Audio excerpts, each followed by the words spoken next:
দূরভাষ কেন?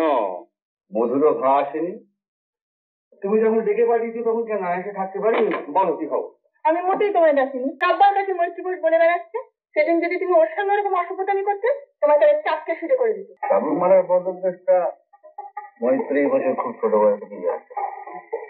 তার মানে তুমি কি করে জানো? মৈত্র, আমি ওই মিসেস সাকসেরিয়ার ইতিহাসটা দেখেছি। আমার কতগুলো বক্তব্য ওখানে আছে, যেটা কি বলছো? হ্যাঁ, হোয়াট ইজ দিস? হ্যাঁ, সব চুপচাপ কেন চ্যাটার্জি? হ্যাঁ, is this A party? What type off party? At the SIM or something else? হ্যাঁ, সুধীর কোথায়? সুধীর পার্টিতে সবাই যদি গ্লাস হাতে ফিলোসফারের মতন দাঁড়িয়ে থাকে, তা আমি কি করতে পারি স্যার?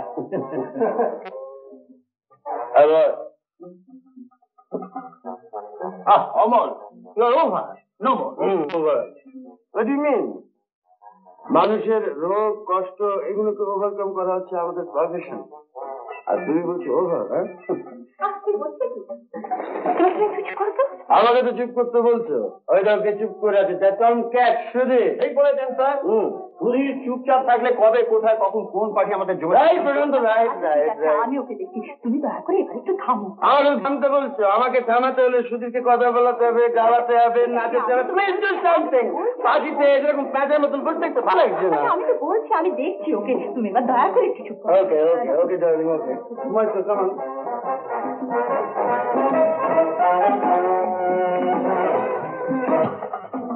সত্যি কি ব্যাপার বলুন তো ডাক্তার দত্ত, আপনি কি এত অসম্মত লাগছেন?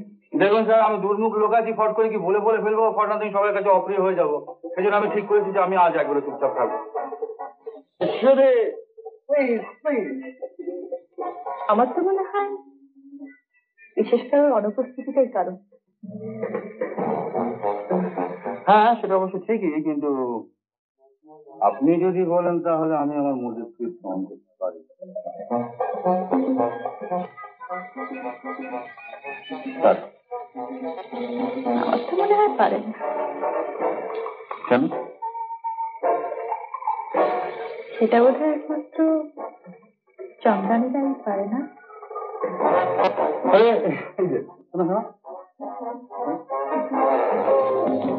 এই যে চন্দ্রানী, আপনার একটা কিছু করো। মানে স্যার বলতে চাইছেন যে আমরা একটা কিছু হাঙ্গামা টাঙ্গামা না করলে পার্টি নাকি সেরকম জমবে না। তাই আমি ঠিক করেছি যে এখন থেকে আমি তুমি নাচবো, গাইবো, হাসবো, কাঁদবো। হ্যাঁ, কাজবে কি হে? হ্যাঁ, না না না না স্যার, ওটা এখন সন্ধ্যাবেলা থেকে ফুসকে বেরিয়ে গেছে। তারপরে পেটে একটু পানীয় করেছে তো। এই দেখুন, আপনাদের প্রিয় সাহিত্য থেকে আমায় গালাগাল দিচ্ছে। এরপর যদি আমি কিছু করে বসি তাহলে দোষটা কার হবে? আমার না ড্রিঙ্কের? না না, কিচ্ছু দোষ হবে না, কিচ্ছু দোষ হবে না, সব দোষ ড্রিঙ্কসের হবে। আপনি যা খুশি তাই করতে পারে। আমি বলেছিলাম সুধীর, একটা কিছু করো, একটা কিছু করো। জানিস, সেদিন সে পার্টির পর থেকে মৈত্রী বসির কি রাগ তোর উপর। কেন? সেদিন সুধীর যা কাণ্ড করলো তাতে তো আমার রাগ হওয়ার কথা। তা হঠাৎ উনি রেগে গেলেন কেন? উনি তো 5 জনের কাছে বলে বেড়াচ্ছেন ডক্টর দত্তের উপরে তো নিশ্চয়ই কোনো বিশেষ দুর্বলতা আছে। তা না হলে ওরকম ইসলামের জবাবে একটা চাবুক এনে দুখা বসিয়ে দেওয়া উচিত ছিল তোর। উনি নিজে হলে অন্তত তাই করতেন। যাদের মন এত সংকীর্ণ নোংরা, সেসব মহিলাদের সোসাইটিতে ফিরে মিশতে দেওয়া উচিত না। আর তোদের মৈত্রী বোসকে বলে দিস, সুধীরের প্রতি বিশেষ নয়, 16 আনা দুর্বলতাই আমার আছে, তবে সেটা বন্ধু হিসেবে। দেখি মলি, আমি যা বলবো তাই শুনতে হবে, তা না হলে লেমন চুষ বাদ কই কি বড় করে। হ্যাঁ, না না, কিছু নেই, কিছু অপারেশন এখন চলবে না। আপনি ক্যাপসুলটার পেনটা চালিয়ে যান। চলি বাবা। Hello, Florence nursing home, please put me to doctor Dutta. দূরভাষ কেন? মধুর ভাসিনী, তুমি যখন ডেকে পাঠিয়েছি তখন কেন এসে থাকতে পারিনি? বলো কি খবর? আমি মোটেই তোমায় ডাকিনি। আরে ডাকনি মানে? তুমি না ডাকলে আমি কি ওকে জোর জবরদস্তি ধরে এনেছি নাকি? না, আমি ডাকিনি। প্রশান্ত, তুই যে বললি তোর গিন্নির মেজাজ একেবারে নর্মাল, কিন্তু এটা দেখছি একেবারে বল ফায়ার রে। তাই তো দেখছি। তুমি যখন এত রেগে আছো তো ওকে ডেকে আনালে কেন? তুমি সত্যি আমার ডাকুনি? না ডাকিনি। আমাদেরকে তে বলো তো ডাকুনি? বলছি তো ডাকিনি। তাহলে চলি। করে রাখো তুমি। তুমি যখন ডাকুনি তখন এখানে থেকে আমি কি করবো? মনে মনে ভেবেছিলাম ডাকবো। গন্ডগোলটা তো এখানেই বাকি। সূর্যদেবকে মনে মনে ভেবে কুন্তি দেবীর কি হয়েছিল? সবসময় আর কি ভালো লাগে না শুধু। এত মেজাজ গরম কিসের? সেদিন কি এমন করা হয়েছে? সেদিন কি করা হয়নি, তুমি কি করতে বাকি রেখেছিলে? এই তো মিসেস খাসুমির শেষে কতগুলো কথা আমায় বলে গেল। আরে শোনো শোনো, কি বললো? কি বলে গেছে মিসেস খাসুমি? সবার কাছে মৈত্রী ঘোষ বলে বেড়াচ্ছে সেদিন যদি তুমি ওর সঙ্গে ওরকম অসভ্যতামি করতে তোমার তাহলে চাপকে শুরু করে দিত। আমি সব সহ্য করে গেছি কারণ আমার নাকি তোমার উপর উইকনেস আছে তাই। এই কথা, এই ব্যাপার। চাবুক মারার পদক্ষেপটা মৈত্রী ঘোষের খুব ছোট বয়সে দিয়ে আসছে।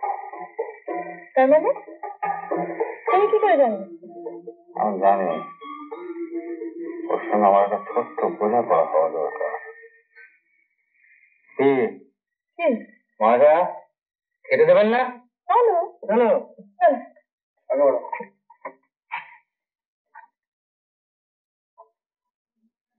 কি হলো?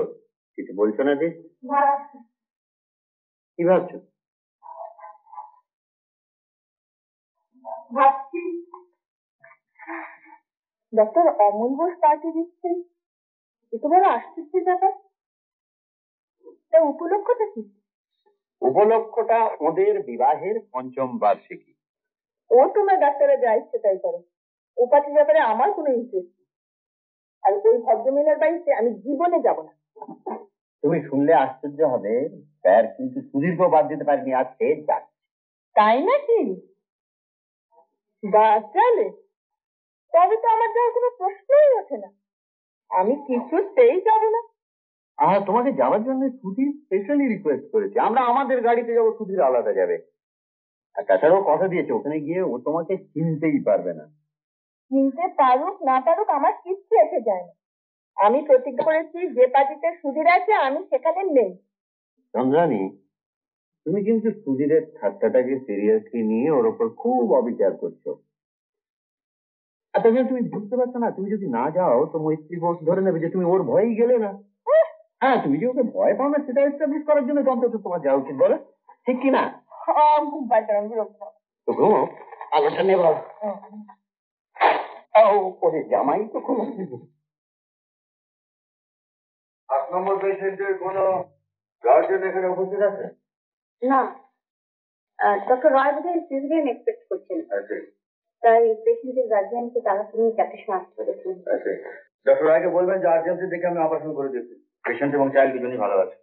ওরা এখনো কোনো টাকা জমা দেয়নি। দেয়নি? দেবে। কিন্তু ওদের কথা শুনে মনে হচ্ছে এত টাকা পয়সাটা জোগাড় করতে পারবে না।